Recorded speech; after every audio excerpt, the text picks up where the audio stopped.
নমস্কাৰ আসাম জিকে বিদ্যাপীঠ ইউটিউব চেনেলত আপোনাক স্বাগতম জনাইছোঁ।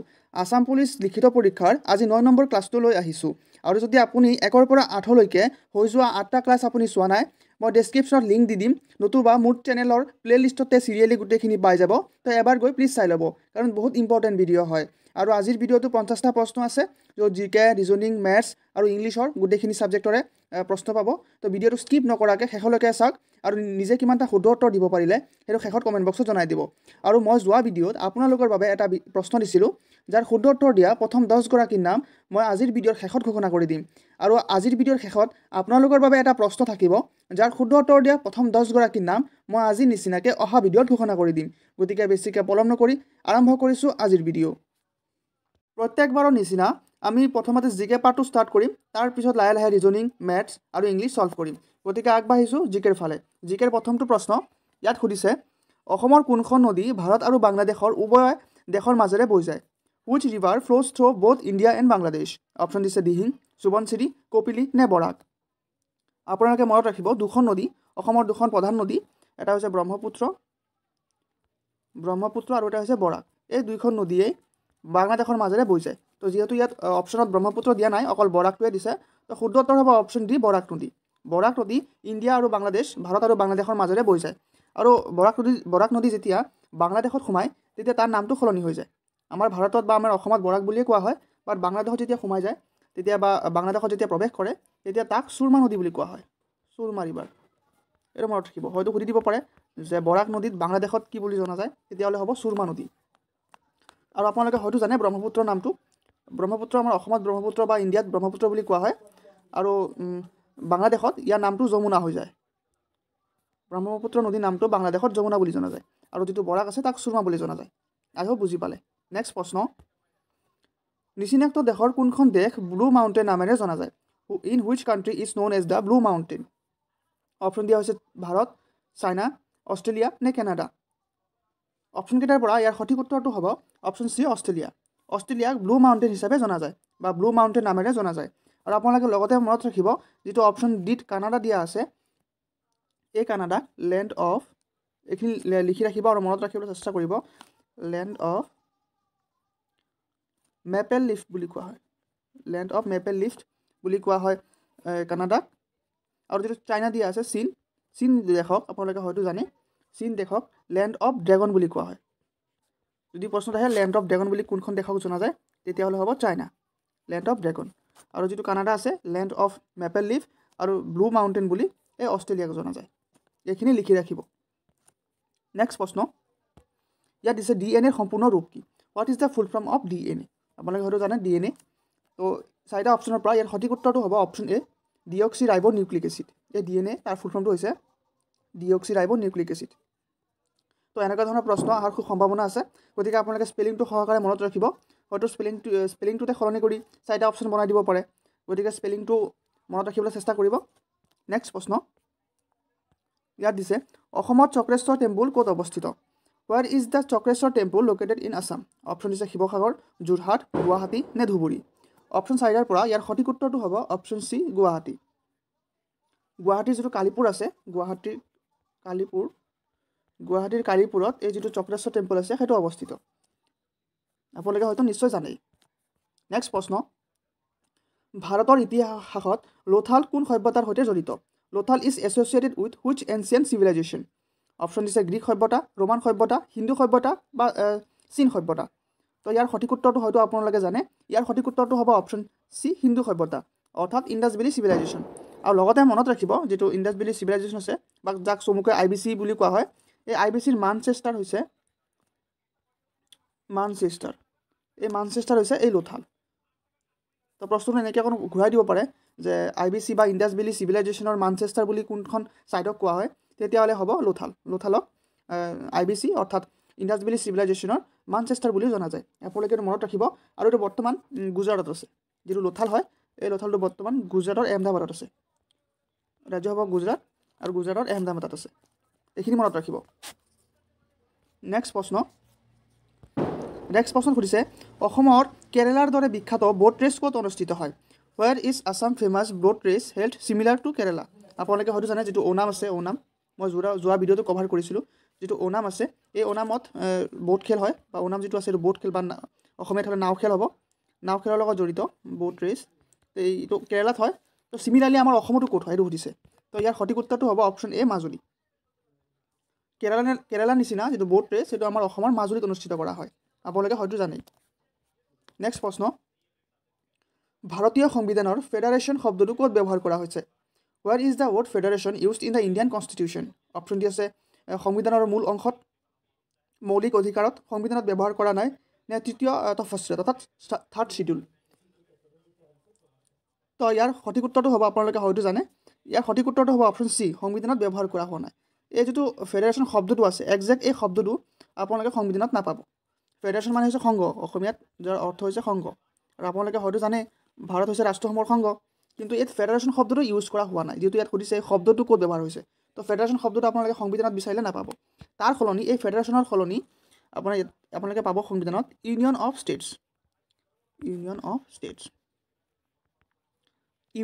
ষ্টেটছ বুলি পাব আপোনালোকে এই শব্দটো পাব বাট ফেডাৰেশ্যন বুলি শব্দটো নাপায় কেতিয়াও চিমিলাৰলি যেনেকৈ আপোনালোকে সংবিধানত বাজেট শব্দটো ক'তো নাপায় বাজেট এই শব্দটো একজেক্ট এই শব্দটো আপোনালোকে ক'তো নাপায় তাৰ সলনি আপোনালোকে এনুৱেল ফাইনেন্সিয়েল ষ্টেটমেণ্ট বুলি পাব এনুৱেল ফাইনেন্সিয়েল মই লগতে এইটো কৈ দিওঁ হয়তো দি দিব পাৰে ফাইনেন্সিয়েল ষ্টেটমেণ্ট মই চমুকৈ লিখিছোঁ আৰু আপোনালোকে মনত ৰাখিব চেষ্টা কৰিব সংবিধানত বাজেট শব্দটো ক'তো নাইকিয়া কিন্তু এনুৱেল ফাইনেন্সিয়েল ষ্টেটমেণ্ট বুলি আছে চেম তেনেকৈ এই ফেডাৰেশ্যন শব্দটো একজেক্ট ক'তো নাইকিয়া তাৰ সলনি ইউনিয়ন অফ ষ্টেটছ বুলি আছে গতিকে সেইটো কাৰণে যিটো ইয়াত শব্দটো সুধিছে তো এই শব্দটো সংবিধানত ক'তো ব্যৱহাৰ কৰা হোৱা নাই অপশ্যন চি হ'ব ইয়াৰ সঠিক উত্তৰ নেক্সট প্ৰশ্ন অসমৰ কোন ঠাই আহোম কিংডমৰ ৰাজধানী আছিল which place in Assam was the capital of the Ahom kingdom option হৈছে শিৱসাগৰ তেজপুৰ লখিমপুৰ নে ডিব্ৰুগড় তো আপোনালোকে হয়তো যদি ভালকৈ লক্ষ্য কৰে আহোমৰ ৰাজধানী ডিব্ৰুগড়ত নাছিলে লখিমপুৰতো নাছিলে তেজপুৰতো নাছিলেই আল্টিমেটলি অপশ্যন হ'ব এই শুদ্ধ উত্তৰ শিৱসাগৰ আৰু আপোনালোকে হয়তো জানে এইটো 1253 চুকাফাই চৰাইদেউত নিজৰ প্ৰথমটো ৰাজধানী স্থাপন কৰিছিল বা আহোমৰ প্ৰথমটো ৰাজধানী আছিলে চৰাইদেউ আৰু সেইটো 1253 চুকাফাই স্থাপন কৰিছিলে আৰু 2015 চনৰ আগলৈকে চৰাইদেউ শিৱসাগৰৰ আণ্ডাৰতে আছিলে 2015 চনত চৰাইদেউ বেলেগ এখন জিলা বনাই দিয়া হ'ল তাৰ আগলৈকেতো চৰাইদেউ শিৱসাগৰৰ আণ্ডাৰতে আছিলে তো সেইকাৰণে ইয়াৰ শুদ্ধ উত্তৰ হ'ব শিৱসাগৰতে আহোমসকলৰ ৰাজধানী আছিলে বাকী তিনিটাতো নাছিলে আপোনালোকে কাট কৰিব পাৰে আৰু লগতে এইটো মনত ৰাখিব চৰাইদেউক 2015 চনত 15 আগষ্ট তাৰিখে তাক অসমৰ ডিষ্ট্ৰিক্ট বনাই দিয়া হৈছিলে তাৰ আগলৈকে ই শিৱসাগৰৰ আণ্ডাৰতে আছিলে সেইটো মনত ৰাখিব নেক্সট প্ৰশ্ন শিৱসাগৰত থকা ৰংঘৰ কোন ৰজাৰ ৰাজত্বকালত নিৰ্মাণ কৰা হৈছিল who build the Rang Ghar in Sivasagar option দিছে স্বৰ্গদেউ ৰুদ্ৰসিংহ স্বৰ্গদেউ প্ৰমত্ত সিংহ স্বৰ্গদেউ গদাধৰ সিংহ নে স্বৰ্গদেউ চূড়ামণি সিংহ আপোনালোকে প্ৰশ্নটো ভালকৈ পঢ়িব ইয়াত নিৰ্মাণৰ কথা দিছে ইয়াত পুনৰ নিৰ্মাণ সোধা নাইকিয়া যদি পুনৰ নিৰ্মাণ সোধাহেঁতেন বা পুনৰ নিৰ্মাণ তেতিয়াহ'লে হ'লহেঁতেন প্ৰমত্ত সিংহ কাৰণ বৰ্তমান আপোনালোকে যিটো শিৱসাগৰত গ'লে যিটো ৰংঘৰ দেখা পায় সেইটো প্ৰমত্ত সিংহই বনোৱা বা যিটো প্ৰেজেণ্ট ষ্ট্ৰাকচাৰ আছে সেইটো প্ৰমত্ত সিংহই ডিজাইন কৰা বা প্ৰমত্ত সিংহৰ কাৰণতে বনোৱা কিন্তু ইয়াত নিৰ্মাণৰ কথা সুধিছে পুনৰ নিৰ্মাণ সোধা নাই তো সেইটো কাৰণে ইয়াৰ সঠিক উত্তৰটো হ'ব অপশ্যন এ স্বৰ্গদেউ ৰুদ্ৰসিংহই যিটো শিৱসাগৰৰ ৰংঘৰ আছে এইটো বনাইছিলে আৰু তাৰপিছত প্ৰমত্ত সিংহই এই ৰংঘৰটোকে পুনৰ নিৰ্মাণ কৰিছিলে তো প্ৰশ্নটো উত্তৰ কৰোঁতে অকণ ভালকৈ পঢ়ি ল'ব ইয়াত নিৰ্মাণৰ কথা সুধিছে নে পুনৰ নিৰ্মাণৰ কথা সুধিছে আই হোপ বুজি পালে নেক্সট প্ৰশ্ন ইয়াত দিছে অসমৰ কোনখন জিলাত আটাইতকৈ বেছি চাহ বাগান আছে which district of Assam has the highest number of tea garden option দিছে ডিব্ৰুগড় যোৰহাট তিনিচুকীয়া নে শিৱসাগৰ তো ইয়াৰ সঠিক উত্তৰটো হ'ব অপশ্যন এ ডিব্ৰুগড়ত অসমৰ আটাইতকৈ বেছি চাহ বাগিচা আছে আৰু লগতে মনত ৰাখিব তাত মোৰ দেন 300 প্লাছ আপোনালোকে তাত চাহ বাগিচা পাব আৰু ডিব্ৰুগড়ক টি চিটি অফ ইণ্ডিয়া বুলি কোৱা হয়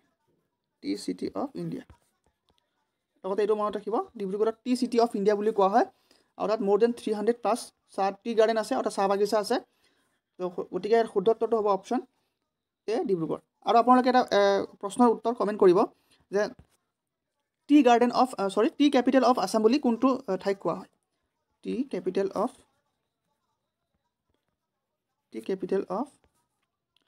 আছাম বুলি দিছোঁ বাৰু আছাম এইটো কোনটো ঠাইক কোৱা হয় টি কেপিটেল অফ আছাম সেইটো আপোনালোকে কমেণ্ট কৰি কমেণ্ট বক্সত জনাই দিব। আৰু মইতো ডিব্ৰুগড়তো কৈয়ে দিলোঁ, এইটো ডিব্ৰুগড়ত টি চিটি অফ ইণ্ডিয়া বুলি কোৱা হয়, আৰু টি কেপিটেল কোনটোক কয় সেইটো কমেণ্ট কৰক। নেক্সট প্ৰশ্ন ইয়াত দিছে 1857 চনত চিপাহী বিদ্ৰোহৰ সময়ত ভাৰতৰ সম্ৰাট কোন আছিল? Who was the emperor of India during the 1857 revolt? আপোনালোকে হয়তো জানে যিটো 1857 ৰিভল্ট অৰ্থাৎ চিপাহী বিদ্ৰোহ যাক বুলি কোৱা হয়, চিপাহী বিদ্ৰোহ আপোনালোকে হয়তো জানে। তো সেইটো সময়ত ভাৰতৰ সম্ৰাট কোন আছিলে সেইটো সুধিছে, ভাৰতৰ সম্ৰাট কোন আছিলে? অপশ্যন দিছে বাহাদুৰ শ্বাহ জাফৰ, আকবৰ দ্বিতীয়, ঔৰংজেব নে জাহাংগীৰ? তো ইয়াৰ সঠিক উত্তৰটো হয়তো আপোনালোকে জানে, ইয়াৰ সঠিক উত্তৰটো হ'ব অপশ্যন এ বাহাদুৰ শ্বাহ জাফৰ। বাহাদুৰ শ্বাহ জাফৰ, আৰু তেওঁক লগতে আপোনালোকে হয়তো তেওঁৰ আৰু এটা নামেৰে তেওঁক জনা যায়, তো সেইটো নামো অপশ্যন দি দিব পাৰে, তো মই জনাই দিওঁ। তেওঁক বাহাদুৰ শ্বাহ জাফৰ বুলিও জনা যায়, আৰু তেওঁক বাহাদুৰ শ্বাহ দ্বিতীয়, বা এনেকৈ টু থাকিব, যেনেকৈ আকবৰত টু দিয়া হৈছে তেনেকৈ টু দি দিব, বা দ্বিতীয় বুলি দিব পাৰে। বাহাদুৰ শ্বাহ দ্বিতীয় বা বাহাদুৰ শ্বাহ জাফৰ দুজন একেজনেই ব্যক্তি হয়, আৰু তেওঁ সেইটো সময়তে ভাৰতৰ সম্ৰাট আছিলে। নেক্সট প্ৰশ্ন, প্ৰথম ভাৰতীয় যিয়ে ভাৰত ৰত্ন বঁটা লাভ কৰিছিল? Who was the first Indian to receive the Bharat Ratna? Option দিছে চন্দ্ৰশেখৰ আজাদ, চক্ৰৱৰ্তী ৰাজা গোপালাচাৰী, ভগত সিং নে মহাত্মা গান্ধী? মই আপোনালোকক আগৰ ভিডিঅ'বিলাকতো কভাৰ কৰি থৈছোঁ, আৰু যিহেতু ৰিভিজন ক্লাছ চলি আছে সেইকাৰণে মই ভাবিছোঁ এইটো প্ৰশ্ন বহুত গুৰুত্বপূৰ্ণ হয়, তেতিয়াহ'লে মই আকৌ লৈ আহিছোঁ। সেইটো কাৰণে আপোনালোকে মনত ৰাখিবলৈ চেষ্টা কৰিব, ভাৰতত 1954 for the first time Bharat Ratna দিয়া হৈছিলে, মানে প্ৰথমবাৰৰ কাৰণে 1954 ভাৰত ৰত্ন দিয়া হৈছিলে, আৰু 3গৰাকী ব্যক্তিক দিয়া হৈছিলে। এজন আছিলে সৰ্বপল্লী ৰাধাকৃষ্ণন, মই শ্বৰ্ট ফৰ্মতে লিখিছোঁ সৰ্বপল্লী ৰাধাকৃষ্ণন, এজন আছিলে CB ৰমন অৰ্থাৎ চন্দ্ৰশেখৰ ভেংকট ৰমন, আৰু তৃতীয়জন আছিলে চি ৰাজা গোপালাচাৰী অৰ্থাৎ চক্ৰৱৰ্তী ৰাজা গোপালাচাৰী। তো যিহেতু আমাৰ ইয়াত অপশ্যন অকল চি ৰাজা গোপালাচাৰী বুলিয়ে দিছে, বাকী দুজনৰ নাম দিয়া নাই, সেইটো কাৰণে ইয়াৰ সঠিক উত্তৰ হ'ব অপশ্যন বি চি ৰাজা গোপালাচাৰী অৰ্থাৎ চক্ৰৱৰ্তী ৰাজা গোপালাচাৰী। হয়তো আহিবলগীয়া পৰীক্ষাত আপোনালোকৰ অপশ্যনত সৰ্বপল্লী ৰাধাকৃষ্ণন বুলি দি দিব বা CB ৰমন বুলি দি দিব, তেতিয়াহ'লে আপোনালোকৰ কনফিউজন নহ'ব। এই 3গৰাকীয়ে প্ৰথম পাইছিলে আৰু 1954 পাইছিলে, এইটো মনত ৰাখিব। নেক্সট প্ৰশ্ন, 1950 চনত ভাৰতত কিমানখন ৰাজ্য আছিল? How many states were there in India in 1950? এই প্ৰশ্নটোৰ উত্তৰ যদি আপোনালোকে গুগলত চাৰ্চ কৰে তেতিয়াহ'লে হয়তো 29খন দেখাব বা 28খন দেখাব, কিন্তু এইটো সম্পূৰ্ণৰূপে ভুল। 1950 চনত 29টা ষ্টেট নাছিলে, তেতিয়া আছিলে 14খন জিলা। 14খন জিলা আছিলে প্লাছ 6খন আছিলে UT অৰ্থাৎ ইউনিয়ন টেৰিটৰী, কেন্দ্ৰীয় শাসিত অঞ্চল। তো গুগলত এইটো ভুলকৈ আছে তথ্যটো, এইটো গুগলত 29 বুলি দেখায় বা 28 বুলি দেখাব পাৰে ক'ৰবাত উইকিপিডিয়াত, বা এইটো ভুল তথ্য দিয়া আছে। আপোনালোকে হয়তো জানেই ভাষাৰ ভিত্তিত গঠন হোৱা প্ৰথমখন ৰাজ্য আছিলে অন্ধ্ৰপ্ৰদেশ। ভাষাৰ ভিত্তিত গঠন হোৱা প্ৰথমখন ৰাজ্য আছিলে অন্ধ্ৰপ্ৰদেশ, যাক লিংগুইষ্টিক বেচিছতো কোৱা হয়। তো সেইটো 1956 আছিলে। তাৰ আগলৈকে 14খন ষ্টেট আছিলে ভাৰতত, আৰু 6খন ইউনিয়ন টেৰিটৰী আছিলে। তো আপোনালোকে গুগলত 29 দিছে বুলি বা 28 দিছে বুলি, গুগলত বহুত ভুল থাকে, মই বহুতে ভুল পাইছোঁ। তো আপোনালোকে হয়তো গুগলৰ পৰা চাই পৰীক্ষাত এইটো 29 বুলি দি দিব পাৰে, বাট সেইটো ভুল হয়, এইটো ভুল তথ্য হয়। মই গুগলত চব ভুল থাকে বুলি ক'ব নাযাওঁ, কিন্তু কিছুমান মই বহুতকেইটা পাইছোঁ যাত ভুল তথ্য দিয়া আছে। যেনেকৈ অসমৰ নেপোলিয়ন বুলি কাক কোৱা হয় আপুনি চাৰ্চ কৰিব, তো গুগলত লাচিত বৰফুকন দেখাই থাকিব, কিন্তু সেইটো ভুল হয়। তো ইয়াৰ সঠিক উত্তৰ হ'ব অপশ্যন এ 14খন ৰাজ্য আছিলে। আই হোপ বুজি পালে। নেক্সট প্ৰশ্ন, ভাৰতৰ সংবিধানত মুঠ কিমানটা চিডিউল আছে? How many total schedule are there in the Indian constitution? Option দিছে 12টা, 15টা, 25টা নে 8টা? তো কিছুমানে হয়তো 8টা বুলি টিক কৰি থৈ আহিব, কিন্তু 8টা নহয়, 8টা এটা সময়ত আছিলে, কিন্তু বৰ্তমান বঢ়াই দিয়া হ'ল, বৰ্তমান এইটো 12টা হৈ আছে। আপোনালোকে হয়তো জানে। লগতে আপোনালোকে আৰু মনত ৰাখিব, মইতো এতিয়া চিডিউলৰ ওপৰত প্ৰশ্ন আহিলোঁ, চিডিউল আছে 12টা, আৰু পাৰ্ট আছে বৰ্তমান 25টা। দিব পাৰে যে ভাৰতৰ সংবিধানত পাৰ্ট কেইটা আছে বা ইণ্ডিয়ান কনষ্টিটিউশ্যনত কেইখন পাৰ্টত বিভক্ত হয়, তেতিয়া 25 হ'ব। চিডিউল আছে 12টা। আৰু আপোনালোকে আৰ্টিকেল কেইটা আছে সেইটো মই যোৱা ভিডিঅ'ত মানে মই ৰিভিজন ক্লাছৰ যিটো আজি 9 নম্বৰ ক্লাছ, তো আগতে 8টা ক্লাছ কৰাইছোঁ, তো সেই 8টা ক্লাছত কোনোবা এটা ক্লাছত মই কৈ দিছিলোঁ যে টোটেল আৰ্টিকেল কেইটা আছে। তো টোটেল আৰ্টিকেল কেইটা আছে আপোনালোকে কমেণ্ট কৰিব। মই চিডিউলটো কৈ দিছোঁ 12টা আছে, পাৰ্ট আছে 25টা, আৰ্টিকেল কেইটা আছে এইটো কমেণ্ট কৰি দিয়ক। নেক্সট প্ৰশ্ন, কাজিৰঙা নেশ্যনেল পাৰ্ক কোনখন নদীৰ কাষত অৱস্থিত? Kaziranga national park is located নিয়াৰ হুইচ ৰিভাৰ? অপশ্যন দিছে সোৱণশিৰি, ব্ৰহ্মপুত্ৰ, বৰাক নে দিহিং? তো ইয়াৰ সঠিক উত্তৰ চাগে সকলোৱে জানে। তো ইয়াৰ সঠিক উত্তৰ হ'ব অপশ্যন বি ব্ৰহ্মপুত্ৰ। যিটো কাজিৰঙা নেশ্যনেল পাৰ্ক হয় সেইটো ব্ৰহ্মপুত্ৰ নদীৰ পাৰতে অৱস্থিত। নেক্সট প্ৰশ্ন, ভাৰতৰ আটাইতকৈ পুৰণি পৰ্বত কোনটো? Which is the oldest mountain range in India? Option দিয়া হৈছে আৰাৱলী, হিমালয়, সাতপুৰা নে বিন্ধ্য়া? তো ইয়াৰ সঠিক উত্তৰটো হ'ব অপশ্যন এ আৰাৱলী। যিটো আৰাৱলী ৰেঞ্জ আছে সেইটো ভাৰতৰ চবতকৈ পুৰণি পৰ্বতমালা হয়, আপোনালোকে হয়তো জানে। আৰু লগতে মনত ৰাখিব যিটো আৰাৱলী ৰেঞ্জ আছে এইটো 4খন ষ্টেট অৰ্থাৎ 3খন ষ্টেট আৰু এখন ইউনিয়ন টেৰিটৰী হয়। তো মই ভাগে ভাগে লিখি দিছোঁ, 3খন ষ্টেট আৰু এখন হৈছে 3খন ষ্টেট আৰু এটা হৈছে ইউটি মানে ইউনিয়ন টেৰিটৰী অৰ্থাৎ কেন্দ্ৰীয় শাসিত অঞ্চল। এইকেইটাৰ মাজেৰে পাৰ হয়। ষ্টেট কেইটা হৈছে গুজৰাটৰ পৰা ষ্টাৰ্ট হয়, গুজৰাট, ৰাজস্থান আৰু হাৰিয়ানা, এই 3খন ষ্টেটৰ মাজেৰে যায়। আৰু ইউনিয়ন টেৰিটৰীখন আপোনালোকে হয়তো ভাবিব পাৰিছে কোনটো হ'ব। য়েছ, এইটো হ'ব দিল্লী। দিল্লীটো ভাৰতৰ ৰাজ্য নহয়, ইউনিয়ন টেৰিটৰী হয় বা ইউটি বুলি কোৱা হয় শ্বৰ্ট ফৰ্মত। তো এই 3খন ষ্টেট আৰু এখন ইউনিয়ন টেৰিটৰী ইয়াৰ মাজেৰে যিটো আৰাৱলী পৰ্বত আছে সেইটো পাৰ হৈছে, এইটো মনত ৰাখিব। নেক্সট প্ৰশ্ন, কোনখন নদীক চৰো অফ বিহাৰ বুলি কোৱা হয়? Which river is known as the sorrow of Bihar? Option দিছে কোচি, গংগা, মহানদী নে যমুনা। তো ইয়াৰ সঠিক উত্তৰটো হ'ব অপশ্যন এ, কোচি ৰিভাৰ। কোচি নদী চৰো অফ বিহাৰ বুলি জনা যায়। আৰু আপোনালোকে আৰু এটা কথা মনত ৰাখিব, যিটো দামোদৰ আছে, দামোদৰ নদীক চৰো অফ বেংগল বুলি জনা যায়। আৰু আপোনালোকে হয়তো জানে ব্ৰহ্মপুত্ৰক চৰো অফ আছাম বুলি জনা যায়, আৰু দামোদৰ নদীক চৰো অফ বেংগল বুলি জনা যায়, আৰু কোচি ৰিভাৰক চৰো অফ বিহাৰ বুলি জনা যায়। নেক্সট প্ৰশ্ন, অসমৰ জাতীয় ফুল কোনটো? What is the state flower of Assam? Option দিছে ৱাটাৰ লিলি, লোটাছ, ফক্সটাইল অৰ্কিড নে ৰ'জ। এইটো চাগে সকলোৱে জানে, এইটো নজনা চাগে বহুত কমেই আছে। গতিকে ইয়াৰ শুদ্ধ উত্তৰটো হ'ব অপশ্যন চি, কপৌ ফুল। আৰু লগতে আপোনালোকে কপৌ ফুলৰ চাইণ্টিফিক নেমটো মনত ৰাখিব। হয়তো এইটো নিদিব অসমৰ জাতীয় ফুল কি হয় এইটো চবেই জানে, হয়তো এনেকৈ দি দিব যে অসমৰ জাতীয় ফুলৰ চাইণ্টিফিক নেমটো কি হয়। তো সেইটো মনত ৰাখিব, এইটো আছিলে ৰাইকোষ্টাইলিছ ৰেটুচা। আপোনালোকে স্পেলিংটো মনত ৰাখিব, ৰাইকোষ্টাইলিছ ৰেটুচা, ৰেটুচা চাইণ্টিফিক নেম হয়, তো আণ্ডাৰলাইন কৰিব লাগিব আমি। তো ৰাইকোষ্টাইলিছ ৰেটুচা আছিলে এই যিটো ফক্সটাইল অৰ্কিড আছে অৰ্থাৎ কপৌ ফুল আছে তাৰ চাইণ্টিফিক নেম। আই হোপ বুজি পালে। নেক্সট প্ৰশ্ন, অসমৰ অল্ড হেৰিটেজ চাইট কেইখন আছে? How many old heritage site are there in Assam? Option দিছে 1, 2, 3 নে 4টা। তো ইয়াৰ সঠিক উত্তৰ হ'ব অপশ্যন চি, 3টা। অসমত মুঠ 3টা অল্ড হেৰিটেজ চাইট আছে, আৰু সেইকেইটা চাগে আপোনালোকে জানে। এটা হৈছে কাজিৰঙা নেশ্যনেল পাৰ্ক, এখন হৈছে মানস নেশ্যনেল পাৰ্ক, আৰু এখন হৈছে চৰাইদেউ মৈদাম।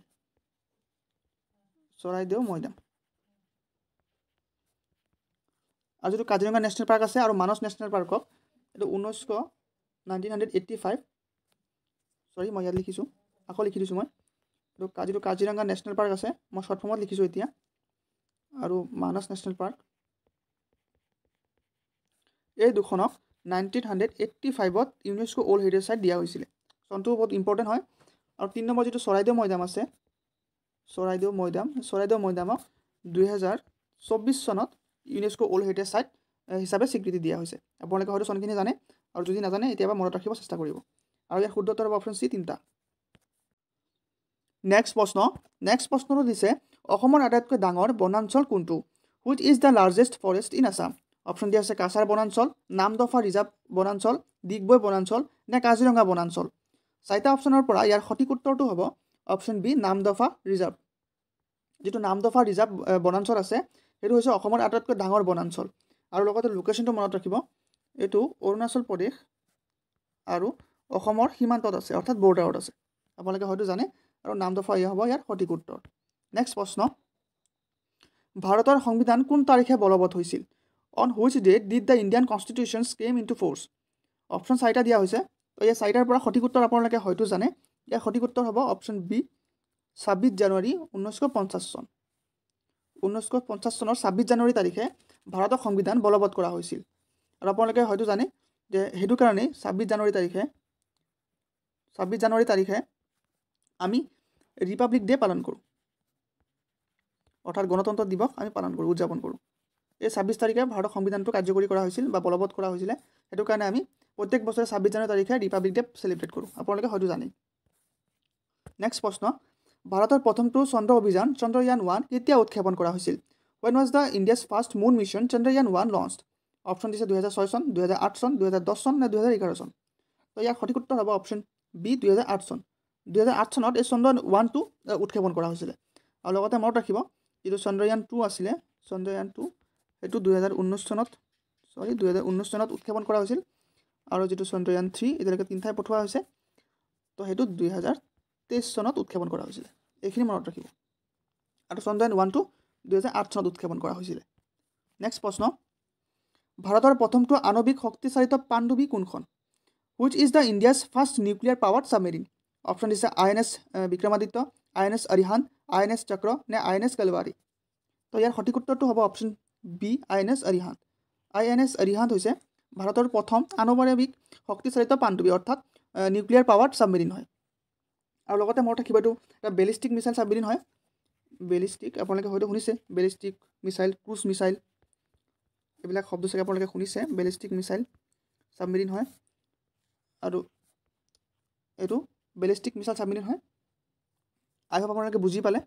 নেক্সট প্ৰশ্ন হাজো স্থানটি কিয় বিখ্যাত why is Hajo is in Assam famous option দিছে চাহৰ বাগানৰ বাবে হিন্দু মুছলমান আৰু বৌদ্ধ ধৰ্মৰ পৰম্পৰা থকাৰ বাবে গৰম পানীৰ উৎসৰ বাবে নে মুকলি খনিৰ বাবে তো আপোনালোকে হয়তো ইয়াৰ শুদ্ধ উত্তৰটো আপোনালোকে জানে ইয়াৰ সঠিক উত্তৰটো হ'ব অপশ্যন বি হিন্দু মুছলমান আৰু বৌদ্ধ ধৰ্মৰ পৰম্পৰা থকাৰ বাবে এই তিনিটা ধৰ্মৰে হিন্দু মুছলমান আৰু বৌদ্ধ ধৰ্মৰ পৰম্পৰা থকাৰ বাবে যিটো হাজো সেইটো বিখ্যাত হয় আৰু লগতে মনত ৰাখিব যিটো হয়গ্ৰীৱ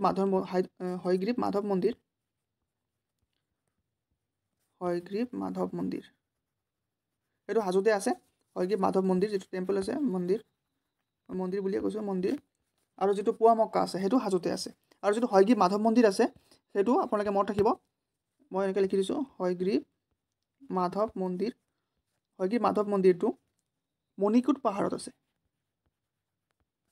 মণিকোট হিলত আছে কেতিয়াবা সুধি দিব পাৰে যেনেকৈ সুধি দিয়ে কামাখ্যা মন্দিৰ কোনটো পাহাৰত আছে এইটো নীলাচল হ'ব তেনেকৈ হয়গ্ৰীৱ মাধৱ মন্দিৰ মণিকোট পাহাৰত আছে আপোনালোকে হয়তো জানে আৰু ইয়াৰ শুদ্ধ উত্তৰটো বি হ'ব নেক্সট প্ৰশ্ন অসমৰ কোনখন অভয়াৰণ্যক বাৰ্ডছ পেৰাডাইজ বুলি জনা যায় which wildlife sanctuary in Assam is known as bird paradise option দিছে দীপৰ বিল অভয়াৰণ্য পবিতৰা অভয়াৰণ্য কাজিৰঙা ৰাষ্ট্ৰীয় উদ্যান নে পাঞ্চমুখী অভয়াৰণ্য তো ইয়াৰ সঠিক উত্তৰটো হ'ব অপশ্যন বি পবিতৰা অভয়াৰণ্য এইটো বাৰ্ডছ পেৰাডাইজ বুলি কোৱা হয় এইটো মাইগ্ৰেটৰী বাৰ্ডৰ কাৰণে বহুত ধুনীয়া তাত বহুত জেগাৰ পৰা পৰিভ্ৰমী চৰাইবিলাক তাত আহে তাৰ কাৰণে বাৰ্ড পেৰাডাইজ বুলি কোৱা হয় পবিতৰা অভয়াৰণ্য আৰু লোকেশ্যনটো মনত ৰাখিব এইটো মৰিগাঁও জিলাত আছে মৰিগাঁও ডিষ্ট্ৰিক্টত এইটো আছে নেক্সট প্ৰশ্ন ট্ৰপিক অফ কেঞ্চাৰ ভাৰতৰ কিমানখন ৰাজ্যৰ মাজেৰে গুচি যায় through how many India states does the tropic of cancer passes আপোনালোকে হয়তো জানে ট্ৰপিক অফ কেঞ্চাৰ বা অসমীয়াত যাক কৰ্কটক্ৰান্তীয় ৰেখা বুলি কোৱা হয় ইংলিছত ট্ৰপিক অফ কেঞ্চাৰ বুলি কয় যিসকল অসমীয়া মিডিয়ামৰ সিহঁতৰ চাগে অকণমান প্ৰব্লেম হৈছে বুজিবৰ কাৰণে তো অসমীয়াত হ'ব কৰ্কটক্ৰান্তীয় ৰেখা আপোনালোকে চাগে শুনিছে কৰ্কটক্ৰান্তীয় ৰেখা মকৰক্ৰান্তীয় ৰেখা এখন পৃথিৱী হয় ইয়াৰ মাজেদি ইকুৱেটৰ গৈছে 0 ডিগ্ৰীত আৰু যিটো 23 ডিগ্ৰী নৰ্থত আছে সেইটো হৈছে এইটো আমাৰ ট্ৰপিক অফ কেঞ্চাৰ যিটো দিয়া হৈছে কৰ্কটক্ৰান্তি বুলি লিখিছোঁ কৰ্কট বুলি লিখিছোঁ আৰু যিটো 23 ডিগ্ৰী চাউথত গৈছে সেইটো হৈছে মকৰক্ৰান্তি অৰ্থাৎ ট্ৰপিক অফ কেপ্ৰিকন মকৰক্ৰান্তি ৰেখা আৰু ইয়াৰ যিটো মেজাৰমেণ্ট হয় এইটো মনত ৰাখিব 23 ডিগ্ৰী হাফ নৰ্থ আৰু যিটো মকৰক্ৰান্তি ৰেখা আছে সেইটো ছেম 23 ডিগ্ৰী হাফ চাউথ তো এইটো কেতিয়া সুধি দিব পাৰে যে মকৰক্ৰান্তিৰ মেজাৰমেণ্টটো কিমান হয় আৰু কৰ্কটক্ৰান্তিৰ মেজাৰমেণ্টটো কিমান হয় আৰু মকৰক্ৰান্তিৰ মেজাৰমেণ্টটো কিমান হয় আৰু যিটো মাজত আছে ইকুৱেটাৰ বা দাগিমা অংশ অসমীয়া দাগিমা অংশ বুলি কোৱা হয় বা দাগিমা ৰেখা বুলি কোৱা হয় তো সেইটো হৈছে 0 ডিগ্ৰীত দাগিমা ৰেখা এইটো 0 ডিগ্ৰীত আছে তো সুধিছে যিটো এইটো টপিক অফ কেঞ্চাৰ অৰ্থাৎ এইটো যিটো আছে 23 ডিগ্ৰী হাফ নৰ্থ সেইটো ভাৰতৰ কিমানখন ৰাজ্যৰ মাজেৰে পাৰ হৈ গৈছে তো ইয়াৰ সঠিক উত্তৰ হ'ব অপশ্যন চি 8খন ভাৰতৰ 8খন ৰাজ্যৰ মাজেৰে পাৰ হৈ গৈছে আৰু তাৰ পৰা প্ৰশ্ন অহা খুবেই দেখা পোৱা যায় তো আপোনালোকে ষ্টেটখিনি মনত ৰাখিব চেষ্টা কৰিব প্ৰথমটো হৈছে গুজৰাট পিছত হৈছে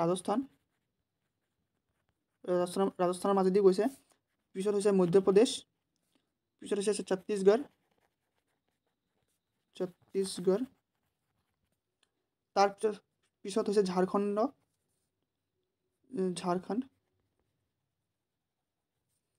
তাৰ পিছত হৈছে ৱেষ্ট বেংগল মই ইয়াতে লিখিছোঁ ৱেষ্ট বেংগল তাৰ পিছত আছে ত্ৰিপুৰা আমাৰ নৰ্থ ইষ্টৰ ত্ৰিপুৰাৰ মাজেদি গৈছে আৰু হৈছে মিজোৰাম নৰ্থ ইষ্টৰ দুখন ষ্টেটৰ মাজেৰে গৈছে এখন ত্ৰিপুৰা এখন মিজোৰাম আপোনালোকে হয়তো বুজি পালে লিখাখিনি আমাৰ ভালকৈ হোৱা নাইকিয়া গুজৰাট ৰাজস্থান মধ্যপ্ৰদেশ ছত্তীশগড় ঝাৰখণ্ড ৱেষ্ট বেংগল ত্ৰিপুৰা আৰু মিজোৰাম এই 8খন ৰাজ্যৰ মাজেৰে যিটো ট্ৰপিক অফ কেঞ্চাৰ আছে অৰ্থাৎ যিটো কৰ্কটক্ৰান্তীয় ৰেখা আছে সেইটো পাৰ হৈ গৈছে। আপোনালোকে এই নামখিনি মনত ৰাখিব। নেক্সট প্ৰশ্ন, ইয়াত দিছে ৰাজ্যসভা কিমান বছৰৰ বাবে গঠিত হয়? For how many years is the Rajya Sabha constitute? Option দিছে 5 বছৰ, 6 বছৰ, 7 বছৰ নে 10 বছৰ। তো ইয়াৰ সঠিক উত্তৰ চাগে সকলোৱে জানে। ইয়াৰ সঠিক উত্তৰ হ'ব অপশ্যন বি, 6 বছৰ। যিটো ৰাজ্যসভা আছে সেইটো 6 বছৰৰ কাৰণে হৈছে। আপোনালোকে 5 বছৰ বুলি কেতিয়াও ভুল নকৰিব। 5 বছৰ হ'ব লোকসভা। যিটো লোকসভা আছে বা লোকসভা আছে সেই লোকসভাটো 5 বছৰৰ কাৰণে গঠিত হয়, গঠন কৰা হয় বা গঠিত হয়। কিন্তু যিটো ৰাজ্যসভা আছে সেইটো 6 বছৰৰ কাৰণে হয়। আপোনালোকে হয়তো জানে যিটো লোকসভাৰ যিসকল MP থাকে, মেম্বাৰ অফ পাৰ্লিয়ামেণ্ট, সিহঁতৰ কাৰ্যকাল 5 বছৰ থাকে। আৰু যিসকল ৰাজ্যসভাৰ MP থাকে, মেম্বাৰ অফ পাৰ্লিয়ামেণ্ট ৰাজ্যসভাৰ, তো তেওঁৰ 6 বছৰ কাৰ্যকাল থাকে। আৰু প্ৰত্যেক 2 বছৰ মূৰে মূৰে, এভৰি 2 ইয়াৰ্ছ, 2 বছৰ মূৰে মূৰে 1/3 মেম্বাৰ, 1/3 মেম্বাৰ মানে 3জনৰ পৰা এজন, মানে বুজি পায় আপোনালোকে 1/3 মেম্বাৰ কি হয়। তো 1/3 মেম্বাৰ ৰিটায়াৰ হৈ যায়। আৰু বৰ্তমান ভাৰতৰ ৰাজ্যসভাত 250টা চিট আছে। আপোনালোকে হয়তো জানে 250টা চিট আছে। ৰাজ্যসভাত 250টা চিট আছে। আৰু এই 250টাৰ 1/3 প্ৰত্যেক 2 বছৰ মূৰে মূৰে ৰিটায়াৰ হৈ যায়। আপোনালোকে ইমানখিনি বুজি পালে। ইয়াৰ পৰা প্ৰশ্ন অহাৰ খুব সম্ভাৱনা আছে। নেক্সট প্ৰশ্ন, নৱমী ব্ৰহ্মপুত্ৰ উৎসৱ কেতিয়া অনুষ্ঠিত হৈছিল? When was the নৱমী ব্ৰহ্মপুত্ৰ ফেষ্টিভেল চেলিব্ৰেটেড? অপশ্যন দিয়া আছে 2015, 2016, 2017 নে 2018। তো ইয়াৰ সঠিক উত্তৰটো হ'ব অপশ্যন চি, 2017 চনত। 2017 চনত যিটো নৱমী ব্ৰহ্মপুত্ৰ উৎসৱ আছে সেইটো পালন কৰা হৈছিলে। আৰু লগতে মনত ৰাখিব এইটো অসমৰ 21টা ডিষ্ট্ৰিক্টত পালন কৰা হৈছিল। মানে যি 21টা ডিষ্ট্ৰিক্টৰ মাজেৰে ব্ৰহ্মপুত্ৰ বৈ গৈছে সেইকেইটা ডিষ্ট্ৰিক্টতে পালন কৰা হৈছিলে। 21টা ডিষ্ট্ৰিক্ট অফ আছাম, 21টা ডিষ্ট্ৰিক্টত পালন কৰা হৈছিলে। ব্ৰহ্মপুত্ৰ যিকেইটা ডিষ্ট্ৰিক্টৰ মাজেদি পাৰ হৈ গৈছে, ছাপ'জ নগাঁও, তেজপুৰ, তেনেকুৱা 21টা ডিষ্ট্ৰিক্টতে পালন কৰা হৈছিলে। আৰু এইটো ইনোগ্ৰেট কৰিছিলে তেতিয়া ভাৰতৰ ৰাষ্ট্ৰপতি আছিলে প্ৰণৱ মুখাৰ্জী। তেতিয়া ভাৰতৰ ৰাষ্ট্ৰপতি প্ৰণৱ মুখাৰ্জীয়ে এইটো ইনোগ্ৰেট কৰিছিলে। মুখাৰ্জী তেওঁ ইনোগ্ৰেট কৰিছিলে। আৰু এই যিটো নৱমী ব্ৰহ্মপুত্ৰ ফেষ্টিভেল আছিলে, এই ফেষ্টিভেলত চিফ গেষ্ট, আপোনালোকে হয়তো চিফ গেষ্টৰ কথা সুধি দিব পাৰে। কাৰণ এনেকুৱা ধৰণৰ প্ৰশ্নবিলাক সোধা খুবেই সম্ভাৱনা আছে। আৰু দেখা পাইছোঁ এনেকুৱা ধৰণৰ প্ৰশ্নবিলাকে সোধে। তো চিফ গেষ্ট আপোনালোকে জানি থোৱাটো ভুল নহয়। তো চিফ গেষ্ট আছিলে ভূটানৰ PM, তেতিয়া ভূটানৰ PM আছিলে শ্বেৰিং হ'লেও স্পেলিংটো তেনেকৈ লিখা TH শ্বেৰিং টপগাই, নামটো মনত ৰাখিব চেষ্টা কৰিব। শ্বেৰিং টপগাই আছিলে ভূটানৰ PM আৰু তেওঁ আছিলে চিফ গেষ্ট। আৰু 2017 চনত এইটো পালন কৰা হৈছিলে। অসমত টোটেল 21খন জিলাত পালন কৰা হৈছিলে। আৰু ইনোগ্ৰেশ্যন কৰিছিলে তেতিয়া ভাৰতৰ ৰাষ্ট্ৰপতি প্ৰণৱ মুখাৰ্জীদেৱে। বুজি পালে। নেক্সট প্ৰশ্ন, ভাৰতৰ কোনটো গ্ৰন্থাগাৰক নেশ্যনেল লাইব্ৰেৰী অফ ইণ্ডিয়া বুলি জনা যায়? Which library is known as the national library of India? Option দিছে Delhi public library, Kolkata national library, central library নে আহমেদাবাদ পাব্লিক লাইব্ৰেৰী। তো ইয়াৰ সঠিক উত্তৰটো হ'ব অপশ্যন বি, কলকাতা ৰাষ্ট্ৰীয় গ্ৰন্থাগাৰ। অৰ্থাৎ কলকাতাৰ যিটো নেশ্যনেল লাইব্ৰেৰী আছে সেইটো নেশ্যনেল লাইব্ৰেৰী বুলি কোৱা হয়, নেশ্যনেল লাইব্ৰেৰী অফ ইণ্ডিয়া বুলি কোৱা হয়। আৰু লগতে চনটো মনত ৰাখিব, এইটো 1836ত প্ৰতিষ্ঠা কৰা হৈছিলে। আৰু ইয়াক নেশ্যনেল লাইব্ৰেৰী অফ ইণ্ডিয়া বুলি কোৱা হয়। নেক্সট প্ৰশ্ন, ইয়াক সুধিছে ভাৰতৰ কোনখন ৰাজ্যত সৰ্বাধিক সংখ্যক ৰাষ্ট্ৰীয় উদ্যান আছে? Which Indian state has the highest number of national parks? Option দিছে মধ্যপ্ৰদেশ, অসম, গুজৰাট নে ৰাজস্থান। তো ইয়াৰ সঠিক উত্তৰ হ'ব অপশ্যন এ, মধ্যপ্ৰদেশ। মধ্যপ্ৰদেশত আটাইতকৈ বেছি নেশ্যনেল পাৰ্ক আছে। আৰু আপোনালোকে এমাউণ্টটো মনত ৰাখিব, এইটো আছে 10টা নেশ্যনেল পাৰ্ক আছে। আৰু আমাৰ অসমত আপোনালোকে হয়তো জানে আগতে 7টা আছিলে। তো ৰিচেণ্টলি চিকনাজালাওকো নেশ্যনেল পাৰ্ক হিচাপে ঘোষণা কৰা হ'ল। আৰু অসমত 8টা হৈ গ'ল। বৰ্তমান অসমত 8টা নেশ্যনেল পাৰ্ক আছে। আৰু অসম ছেকেণ্ডত আছে। প্ৰথমত আছে মধ্যপ্ৰদেশ, ছেকেণ্ডত আছে আছাম। আৰু গুজৰাটত যদি আপোনালোকে ভালকৈ চায়, গুজৰাটত 4খন আছে। গুজৰাটত 4টা নেশ্যনেল পাৰ্ক আছে। আৰু তাৰ চবতকৈ ফেমাছটো হৈছে গিৰ। এইটো যোৱা ADRE পৰীক্ষাটো আহিছিলে, আপোনালোকে হয়তো জানে। গিৰ নেশ্যনেল পাৰ্ক এইটো গুজৰাটত আছে। আৰু ৰাজস্থানত আছে 5টা নেশ্যনেল পাৰ্ক আছে। আমাৰ অসমত আছে 8টা। বুজি পালে। নেক্সট প্ৰশ্ন, খাইবাৰ গিৰিগাত অৰ্থাৎ খাইবাৰ পাছ কোনকেইখন দেশৰ মাজত অৱস্থিত? Khyber pass is located between which 2 countries? Option দিছে ভাৰত আৰু চীন, ভাৰত আৰু পাকিস্তান, পাকিস্তান আৰু আফগানিস্তান, ভাৰত আৰু নেপাল। তো ইয়াৰ সঠিক উত্তৰটো হ'ব অপশ্যন চি, পাকিস্তান আৰু আফগানিস্তান। পাকিস্তান আৰু আফগানিস্তানৰ মাজত এই যিটো খাইবাৰ পাছ আছে বা খাইবাৰ গিৰিগাত আছে সেইটো অৱস্থিত। আৰু লগতে আপোনালোকে মনত ৰাখিব, যিটো ভাৰত আৰু চাইনা বুলি দিছে বা ভাৰত আৰু চীন, এই ভাৰত আৰু চীনৰ মাজত যিটো কাৰাকোৰাম পাছ আছে, কাৰাকোৰাম পাছ সেইটো লোকেটেড, মানে সেইটো অৱস্থিত। আৰু যিটো ভাৰত আৰু নেপাল দিছে, ভাৰত, ইণ্ডিয়া আৰু নেপাল, তো সেইটো লিপু লেক পাছ। আপোনালোকে হয়তো নামটো শুনিছে লিপু লেক, যিমান আগতে নিউজতো আছিলে পূৰা লিপু লেক, অকণমান ডিছপিউটো দেখা পোৱা গৈছিলে লিপু লেকক লৈ পেলাই ইণ্ডিয়া আৰু নেপালৰ মাজত। তো সেই লেকটো লিপু লেক পাছ, সেই লিপু লেক পাছটো ইণ্ডিয়া আৰু নেপালৰ মাজত আছে। নেক্সট প্ৰশ্ন, শ্ৰীমন্ত শংকৰদেৱৰ কিমানজন পুত্ৰ আছিল? How many does son did Srimanta Sankardev have? Option আছে 1, 2, 3 নে 4? তো ইয়াৰ সঠিক উত্তৰ চাগে সকলোৱে জানে। তো ইয়াৰ সঠিক উত্তৰ হ'ব অপশ্যন চি 3জন। শ্ৰীমন্ত শংকৰদেৱৰ 3গৰাকী পুত্ৰ আছিলে আৰু আপোনালোকে নামখিনি মনত ৰাখিব। এজন আছিলে ৰামানন্দ, 2 নম্বৰজন আছিলে হৰিচৰণ। আপোনালোকে হয়তো জানে তেওঁ 3জন পুতেক আছিলে আৰু এগৰাকী জীয়েক আছিল। জীয়েকজনীৰ নাম আছিলে মুনু আৰু 3গৰাকী পুতেকৰ নাম হৈছে ৰামানন্দ, হৰিচৰণ আৰু এজন হৈছে কমল লোচন। এই 3গৰাকী তেওঁৰ পুত্ৰ আছিলে আৰু তেওঁৰ এগৰাকী জীয়েক আছিলে যাৰ নাম আছিলে মুনু। আপোনালোকে হয়তো জানে এইজন আছিলে জীয়েক আৰু এই 3গৰাকী আছিলে পুত্ৰ। নেক্সট প্ৰশ্ন, ভাৰতীয় ৰাষ্ট্ৰীয় কংগ্ৰেছে কোন অধিৱেশনত সম্পূৰ্ণ স্বাধীনতা অৰ্থাৎ পূৰ্ণ স্বৰাজৰ বাবে সিদ্ধান্ত লৈছিলে? In which session did the Indian national congress decided to complete independence অৰ্থাৎ পূৰ্ণ স্বৰাজ? অপশ্যন দিছে 1927 মাদ্ৰাছ সেশ্যন, 1928 কলকাতা সেশ্যন, 1929 লাহোৰ সেশ্যন, 1931 কৰাচী সেশ্যন। তো ইয়াৰ সঠিক উত্তৰ হ'ব অপশ্যন চি 1929 চনত যিটো লাহোৰ অধিৱেশন হৈছিলে তাত জৱাহৰলাল নেহৰুৱে, ভাৰতৰ প্ৰথমগৰাকী প্ৰধানমন্ত্ৰী জৱাহৰলাল নেহৰুদেৱে পূৰ্ণ স্বৰাজৰ দাবী উত্থাপন কৰিছিলে। আপোনালোকে হয়তো জানে আৰু ইয়াৰ এনচাৰটো হ'ব 1929 চনৰ লাহোৰ অধিৱেশন। নেক্সট প্ৰশ্ন, জনশক্তি ক্ষেত্ৰত ভাৰতৰ সৰ্ববৃহৎ কেন্দ্ৰীয় সশস্ত্ৰ বাহিনী কোনটো? Which is the largest central arm police force অৰ্থাৎ CRPF in India in terms of manpower? Option আছে BSF, ITBP, CRPF নে CISF? তো এই প্ৰশ্নটো যোৱা ADRE এক্সামতো আহি গৈছে। তো যিহেতু আপোনালোকে আছাম পুলিচৰ পৰীক্ষা দিব গৈছে তেতিয়াহ'লে এনেকুৱা ধৰণৰ প্ৰশ্ন আপোনালোকে এক্সপেক্ট কৰিব পাৰে। আৰু ইয়াৰ সঠিক উত্তৰটো হ'ব অপশ্যন চি CRPF।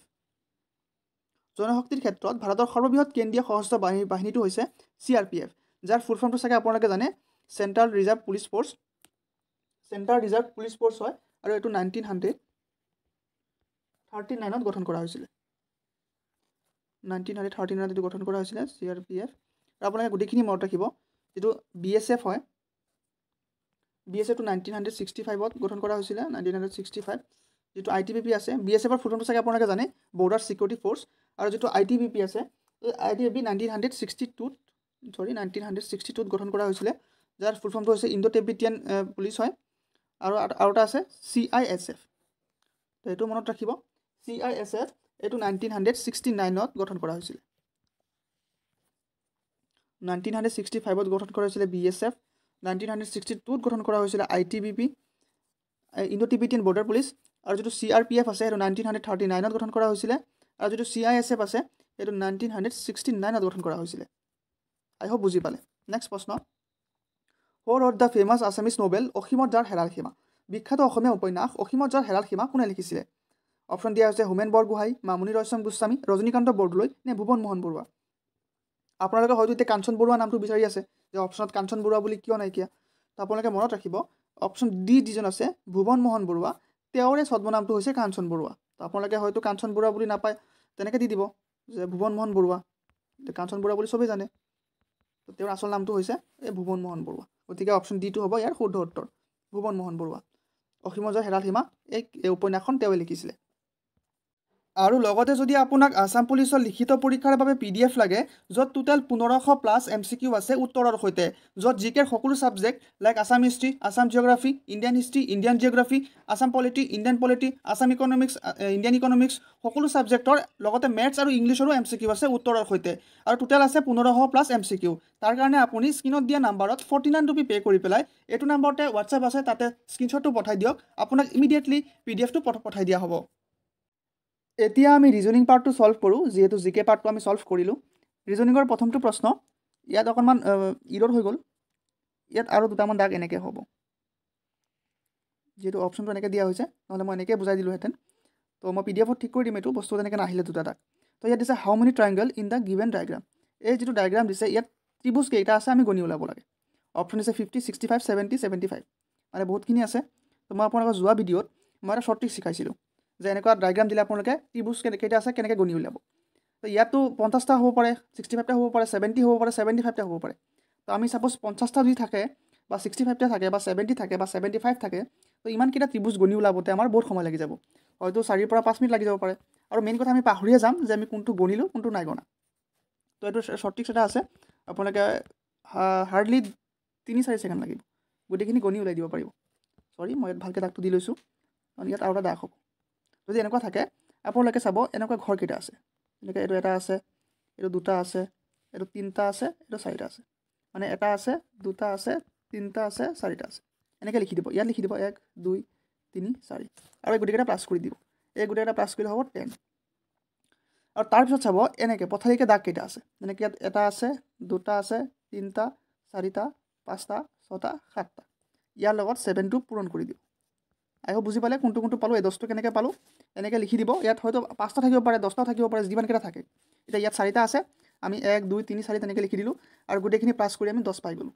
আৰু এই পথালিকৈ যিমানকেইটা দাগ থাকিব ইয়াত 7টা আছে গতিকে আমি 7 পূৰণ কৰিব লাগিব 10 7 গুণ 70 তো ইয়াৰ 70টা হ'ব অপশ্যন চি 70 আপোনালোকে এতিয়া গণি চাব পাৰে ইয়াত 70টা ত্ৰিভুজে লুকাই আছে ইয়াত তো আপুনি যদি 70টা ত্ৰিভুজ গণিব যায় আপোনাৰ বহুত সময় লাগি যাব আৰু মেইন কথা পাহৰি যাব কোনটো গণিলে কোনটো গণা নাইকিয়া তো এইটো এটা বহুত ধুনীয়া ট্ৰিক্স হয় আপোনালোকে হাৰ্ডলি 3-4 ছেকেণ্ডত শুদ্ধ উত্তৰ ওলাবলৈ সক্ষম হ'ব আই হোপ বুজি পালে নেক্সট প্ৰশ্ন ইয়াত দিছে ইফ 6 × 4 = 152 আৰু 7 × 3 = 316 তেন্তে 8 × 2 কিমান হ'ব আমাক ওলাব লাগে তো প্ৰথমতে আমি চাওঁ যে 6 × 4 পৰা 152 কেনেকৈ হ'ল 7 × 3 পৰা 316 কেনেকৈ হ'ল তেতিয়া আমি ওলাই দিব পাৰিম আপোনালোকে যদি ভালকৈ লক্ষ্য কৰে এইটো 152 দিয়া আছে আমি চাব লাগিব এইটোৰ পৰা এইটো কেনেকৈ হ'ল এতিয়া আমি 6ক যদি 4 দি পূৰণ কৰে তেতিয়াহ'লে 152 নাপাওঁ আমি বহুত কম পাওঁ তাৰমানে আমি বেলেগ কিবা কৰিব লাগিব আপোনালোকে যদি ভালকৈ লক্ষ্য কৰে তেতিয়া দেখা পাব 6 × 4 দিয়া আছে এই 6ক যদি আমি স্কুৱেৰ কৰি দিওঁ আৰু এই 4ক যদি আমি স্কুৱেৰ কৰি দিওঁ 6 স্কুৱেৰ মানে কিমান হ'ব তেতিয়া 6 স্কুৱেৰ মানে 36 পূৰণ 4 স্কুৱেৰ মানে হৈছে 16 এই 36 আৰু 16 যদি আমি পূৰণ কৰোঁ 6 6 গুণ হ'ব 36 6 হাতত উকলিলে 3 3 6 গুণ 18 আৰু 3 হ'ব 21 6 গুণ 6 3 গুণ 3 ইয়াত হ'ব 6 6 ইয়াত হ'ব 7 ইয়াত হ'ব 5 মানে এনেকৈ আমি উত্তৰটো নাপাওঁ ইয়াত 576 ওলাইছে কিন্তু ইয়াত 152 আছে মানে আমি বেলেগকৈ কৰিব লাগিব ইয়াত বেলেগ পদ্ধতি অৱলম্বন কৰা হৈছে তো আপোনালোকে যদি ভালকৈ লক্ষ্য কৰে ইয়াত 6 কিউ যদি আমি কৰোঁ স্কুৱাৰ ডিটো মিলা নাইকিয়া তেতিয়া আমি কিউ কৰি দিওঁ কিউ কৰিলে 6ক এনেকৈ 3টা পূৰণ কৰিলে তেতিয়াহ'লে 216 হয় আপোনালোকে হয়তো জানে আৰু যদি 4ক আমি কিউ কৰোঁ তেতিয়াহ'লে 64 হয় আৰু এই 216ৰ পৰা যদি আমি 64 মাইনাছ কৰি দিওঁ তেতিয়াহ'লে আমি 152 পাওঁ তেনেকৈ আমি 152 পাব পাৰোঁ ছেম আমি এতিয়া এইটোৰ লগত কৰি চাওঁ যদি এইটোৰ লগতো মিলি যায় তেতিয়াহ'লে এইটো পদ্ধতিয়ে হ'ব যিহেতু দুইটা দিয়া আছে তো দুইটাৰ লগতে মিলিব লাগিব ছেম পদ্ধতি তো ছেম তেনেকৈ আমি 7Q 3Q 7Q মানে হৈছে 343 এক মিনিট আপোনালোকে কৰি চাব পাৰে 343 হ'ব 7Q আৰু এইটো মাইনাছ কৰিব লাগিব আৰু 3Q মানে হৈছে 27 343 পৰা যদি আমি 27 মাইনাছ কৰি দিওঁ আমি 316 পাওঁ মানে এইটো পদ্ধতি অৱলম্বন কৰা হৈছে তো ছেম তেনেকৈ আমি 8 × 2 লগতো কৰি দিওঁ তেতিয়াহ'লে ইয়াৰ শুদ্ধ উত্তৰ ওলাই যাব আপোনালোকে কমেণ্ট কৰি ওলাব আপোনালোকে এইটো কৰিব পাৰিছিলে নিজেই তো ছেম তেনেকৈ 8 × 2 আছে আমি কিউ কৰিব লাগিব এটা পামটো মাইনাছ কৰি ওলাই যাব তো 8Q কৰিলে আমি পাম 512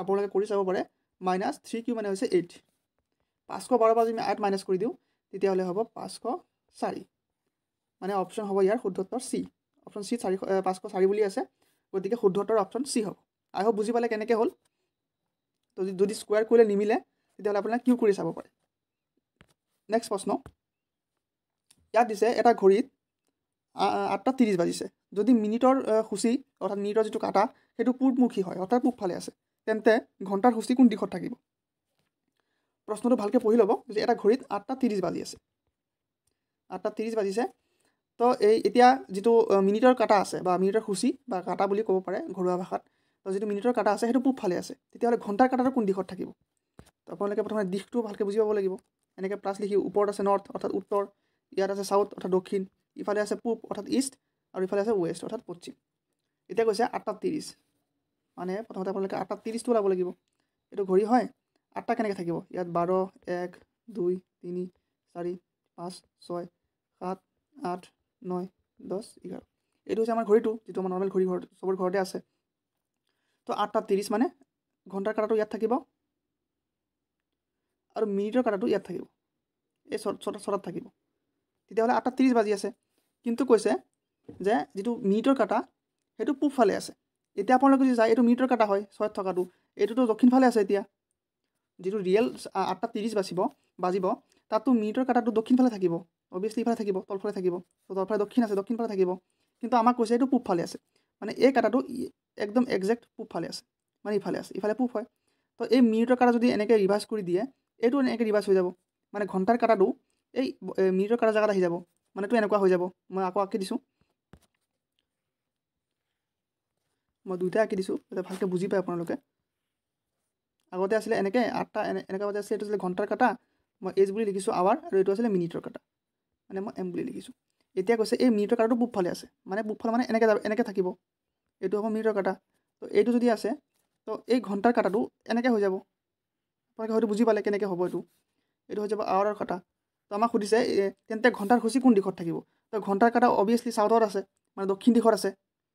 এইটো নৰ্থ হয়, এইটো চাউথ হয়, এইটো ইষ্ট হয়, এইটো ৱেষ্ট হয়। তো এতিয়া ঘণ্টাৰ কাটাটো আমি দক্ষিণ দিশত পালোঁ, অৰ্থাৎ ইয়াৰ শুদ্ধ উত্তৰ হ'ব অপশ্যন চি, চাউথ। চাউথৰ ফালে থাকিব। আই হোপ বুজি পালে, ইমান টান নাছিলে, জাষ্ট অকণ বুজি পালে হ'ল। অকল মাইণ্ডত কেলকুলেশ্যন কৰিব, তেতিয়া শুদ্ধ উত্তৰ ওলাই পৰিব। নেক্সট প্ৰশ্ন ইয়াত দিছে, এজন মানুহ 15 মিটাৰ উত্তৰ ফালে গৈ বাওঁফালে 20 মিটাৰ, পুনৰ বাওঁফালে 15 মিটাৰ গৈ শেষত সোঁফালে 10 মিটাৰ গৈছে। তেওঁ এতিয়া আৰম্ভণিৰ পৰা ক'ত আছে। ক'ত মানে কিমান দূৰত আছে, ক'ত ভুলকৈ আহিলে, যিটো অপশ্যনখিনি 10 মিটাৰ, 20 মিটাৰ, 30 মিটাৰ আৰু 40 মিটাৰ দিছে, মানে আৰম্ভণিৰ পৰা কিমানখিনি দূৰত্বত আছে সেইটো সুধিছে। তো এইটো প্ৰথমতে ভালকৈ বুজি লওক। এজন মানুহ 15 মিটাৰ উত্তৰ ফালে গৈ আছিলে। মই অলপ আগতে কৈছোঁ যে এইটো নৰ্থ হয়, এইটো ইষ্ট হয়, আপোনালোকে হয়তো জানে, এইটো চাউথ, এইটো ৱেষ্ট। এই দিশটো আপোনালোকে মনত ৰাখিব, এইটো খেলি মেলি কৰি নিদিব। এটা মানুহ গৈছে, ছাপ'জ ধৰিছোঁ মানুহৰ ষ্টাৰ্টিং পইণ্ট এইটো হয়, এইটোৰ পৰা তেওঁ উত্তৰ দিশত 15 মিটাৰ গৈছে, মানে উত্তৰ ফালে ওপৰ ফালে, ইফালে তেওঁ 15 মিটাৰ গৈছে। মই 15 বুলি লিখিছোঁ, 15 মিটাৰ। তাৰপিছত তেওঁ বাওঁফালে ঘূৰিলে, বাওঁফালে 20 মিটাৰ। তো এটা মানুহ যদি এনেকৈ গৈ থাকে, তাৰ বাওঁফাল কোনটো হ'ব, অভিয়াছলি এইটো হ'ব বাওঁফাল।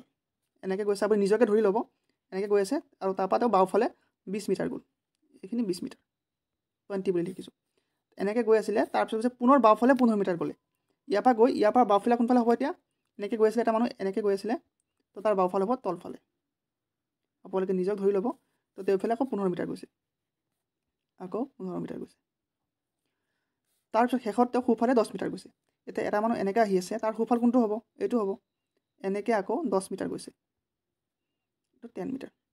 এতিয়া সুধিছে তেওঁ আৰম্ভণিৰ পৰা কিমান দূৰত আছে। তো তেওঁ আৰম্ভণিৰ পইণ্ট এইটো আছিলে, তেওঁ ইয়াৰ পৰা নিজৰ যাত্ৰা ষ্টাৰ্ট কৰিছিলে, আৰু এতিয়া তেওঁ ইয়াত আছে। তো আৰম্ভণিৰ পৰা কিমান দূৰত আছে, কোনটো দিশত সুধিলেতো হৈ যাব ৱেষ্ট। তেওঁ আৰম্ভণিৰ পৰা পশ্চিম দিশত আছে, বা ইয়াৰ দূৰত্ব সুধিছে। তো আপোনালোকে যদি ভালকৈ লক্ষ্য কৰে, ইয়াৰ পৰা এইখিনিলৈকে দূৰত্ব কিমান, 20 মিটাৰ। এইটো মই কালাৰটো চেঞ্জ কৰি লৈছোঁ, এতিয়া ভালকৈ বুজি পাব। এইটো যিটো হয়, এইখিনিৰ পৰা এইখিনিলৈকে 20 মিটাৰ হয়, তাৰমানে এইখিনিও 20 মিটাৰে হ'ব। তো ইয়াৰ পৰা এইখিনিলৈকে 20 মিটাৰ হয়, আৰু এইখিনিৰ পৰা এইখিনি 10 মিটাৰ হয়, হয়নে নাই। এইখিনি 10 হয় আৰু এইখিনি 20 হয়, মানে আল্টিমেটলি 30 মিটাৰ আমি পাই গ'লোঁ। একো সূত্ৰ ইউজ নকৰাকৈ অকণ ডায়েগ্ৰাম আঁকি পেলাই আমি ইয়াৰ সঠিক উত্তৰ পাই গ'লোঁ। গতিকে ইয়াৰ সঠিক উত্তৰ হ'ব অপশ্যন চি, 30। আপোনালোকে যদি বুজি পোৱা নাই, ভিডিঅ'টো আকৌ ৰিভাৰ্চ কৰি চাব পাৰে, বা যদি বুজিবলৈ অকণ টান পাইছে আপোনালোকে কমেণ্ট কৰি দিব, মই আকৌ ইয়াৰ ওপৰত ডেফ্টত ভিডিঅ' লৈ আহিম, তেতিয়া আৰু ভালকৈ বুজি পাব। আই হোপ আপোনালোকে বুজি পাইছে, মই জানো। নেক্সট প্ৰশ্ন ইয়াত দিছে, যদি আজি বুধবাৰ তেন্তে 148 দিনৰ পিছত কি বাৰ হ'ব। আজি বুধবাৰ হয়, আজি পৰা 148 দিন পিছত কি বাৰ হ'ব সেইটো সুধিছে। তো আমি বাৰ ওলাবৰ কাৰণে কি কৰোঁ, মই আগতে কেলেণ্ডাৰৰ ক্লাছ কৰাইছোঁ। 148ক আমি সপ্তাহৰে কনভাৰ্ট কৰিব লাগিব, মানে আমি 7ৰে হৰণ কৰি দিব লাগিব। 7ৰে হৰণ কৰি দিয়ক, 7 14 যাব দুবাৰ, আৰু 8ত যাব এবাৰ, মানে 21 বাৰ যাব, 147 হ'ব। আপোনালোকে হৰণ কৰি চাব, বাকী থাকিব 1। আমাক এই 1টোৱে লাগে, মানে আমি সপ্তাহ বনাই আমি 21 সপ্তাহ পালোঁ, আৰু এদিন এক্সট্ৰাকৈ পাই গ'লোঁ। মানে 148 দিন মানে 21টা সপ্তাহ, 21 সপ্তাহ আৰু এদিন। তো একদিনতো এক সপ্তাহ বনাব নোৱাৰি, আমি 7 দিন হ'ব লাগিব। তো সুধিছে আমাৰ 148 দিনৰ পিছত কি বাৰ হ'ব। তো ইয়াত যিটো বাৰ দিয়া থাকিব, মই আপোনালোকক আগতে কৈছোঁ, যিটো বাৰ দিয়া থাকিব সেইটো বাৰক 0 বুলি ধৰিব। ছাপ'জ ইয়াত বুধবাৰ দিয়া আছে, তেওঁ বুধবাৰটো 0 পৰা ষ্টাৰ্ট কৰিব লাগিব। বুধবাৰটো 0 হ'ব, বৃহস্পতিবাৰটো 1 হ'ব, তাৰপিছত আহিব শুক্ৰবাৰটো 2 হ'ব, তেনেকৈ যাব। যিটো বাৰ দিয়া থাকিব সেইটো 0 হ'ব। তো আমি তাত হৰণ কৰিবলৈ 1 বাকী পাইছিলোঁ, মানে 1 থাকিলে কি বাৰ হ'ব, বৃহস্পতিবাৰ। মানে অপশ্যন হ'ব চি, বৃহস্পতিবাৰ। মানে আজি বুধবাৰ হয়, আৰু 148 দিন পিছত আকৌ বৃহস্পতিবাৰ হ'ব।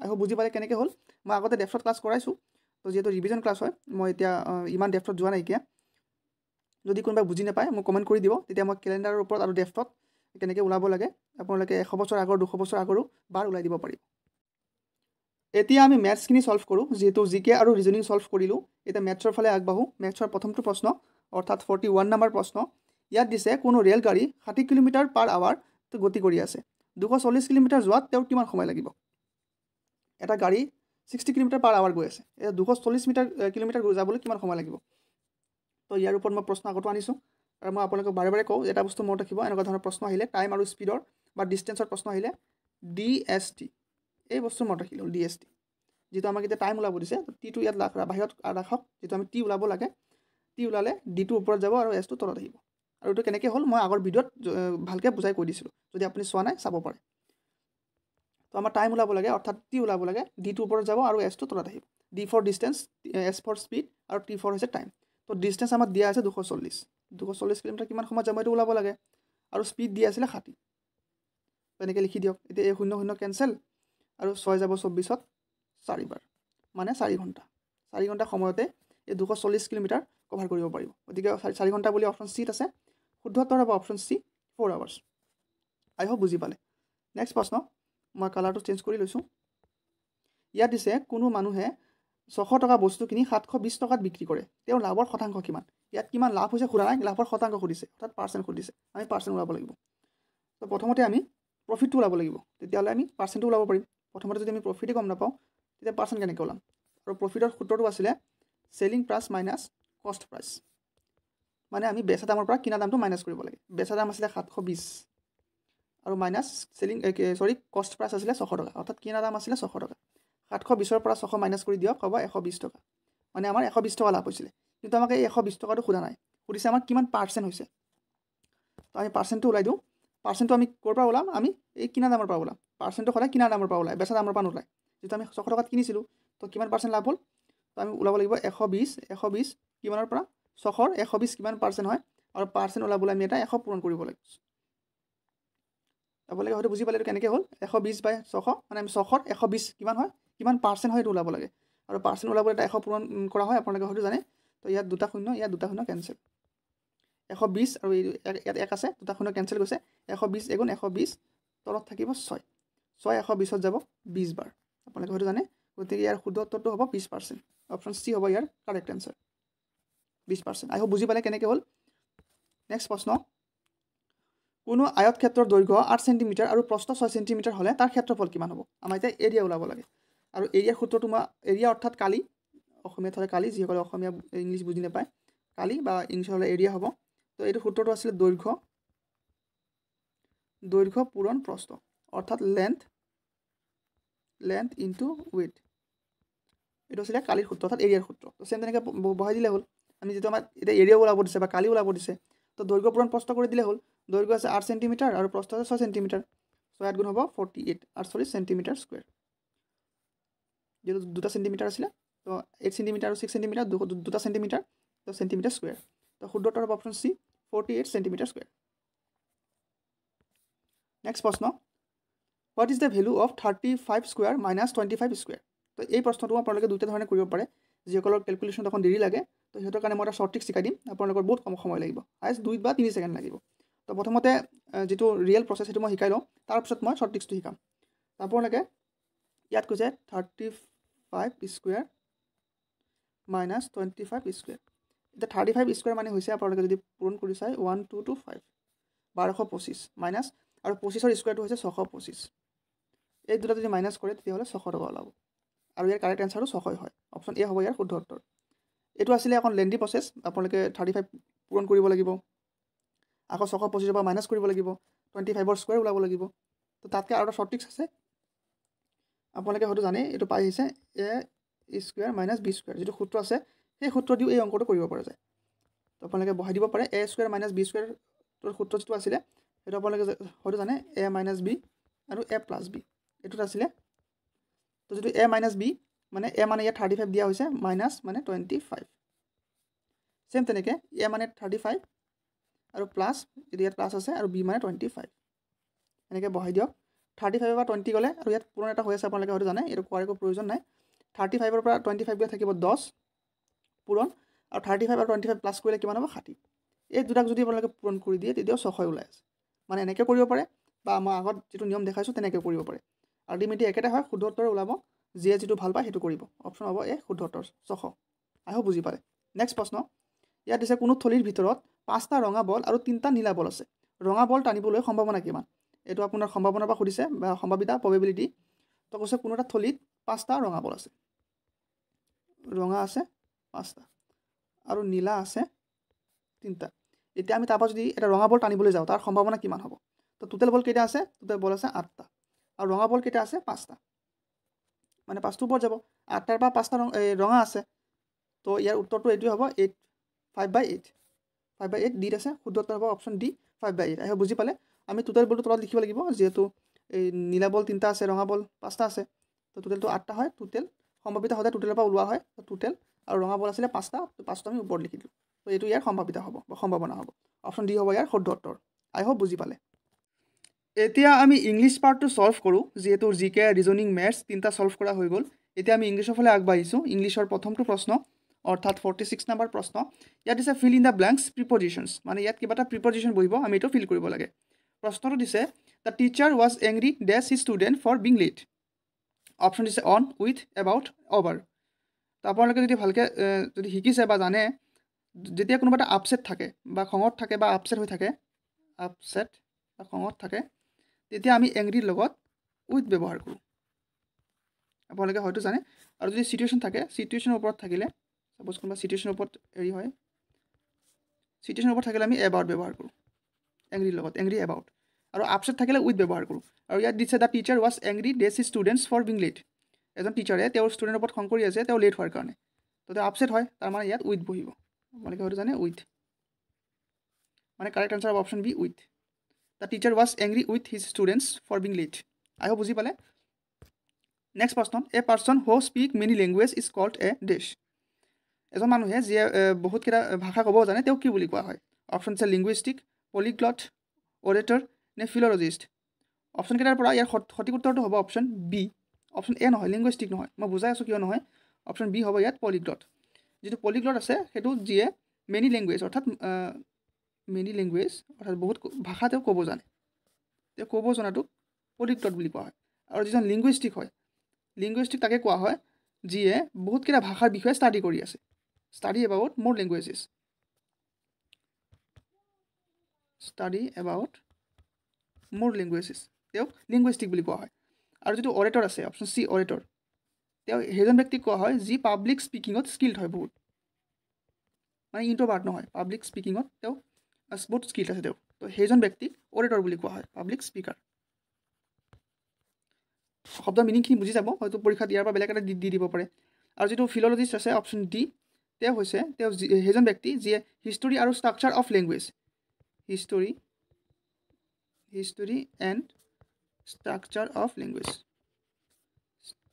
অফ লেংগুৱেজৰ বিষয়ে ষ্টাডি কৰি আছে সেইজন ব্যক্তিক ফিল'লজিষ্ট বুলি কোৱা হয় তো ইয়াৰ সঠিক উত্তৰ হ'ব অপশ্যন বি পলিগ্লট হৈছে সেইজন ব্যক্তি যিয়ে মেনি লেংগুৱেজ ক'ব জানে নেক্সট প্ৰশ্ন what does the item to turn a blind eye mean to turn a blind eye ইয়াৰ মিনিংটো কি হয় to ignore something wrong to took a something carefully to stop sing to lose an eye তো ইয়াৰ সঠিক উত্তৰ হ'ব option A to ignore something wrong প্ৰশ্নতে সোমাই আছে টু টাৰ্ণ এ ব্লাইণ্ড আই মানে টু ইগন'ৰ ছামথিং ৰং কিবা এটা ভুল হৈছে এইটো ইগন'ৰ কৰি দিয়াকৈ টু টাৰ্ণ এ ব্লাইণ্ড আই মানে আমি কণা চকু বুলি কওঁ নহয় তো সেই কণা চকী আই হোপ বুজি পালে নেক্সট প্ৰশ্ন চ'জ দ্য কাৰেক্ট চিন'নিম এক চিন'নিম দিছে চিন'নিম আৰু এণ্টনিম এনেকুৱা এটা টপিক যিটো প্ৰত্যেকটো পৰীক্ষাতে প্ৰশ্ন অহা দেখা যায় তো ইয়াত দিছে অপটিমিষ্টিকৰ আমি চিন'নিম ওলাব লাগে অৰ্থাৎ সমাৰ্থক শব্দ ওলাব লাগে তো প্ৰথমতে আমি অপটিমিষ্টিকৰ যিটো অসমীয়া অৰ্থ হয় সেইটো জানি লওঁ সেইটো হৈছে আশাবাদী মানে যদি পঢ়িছে আশাবাদী তো সেইটো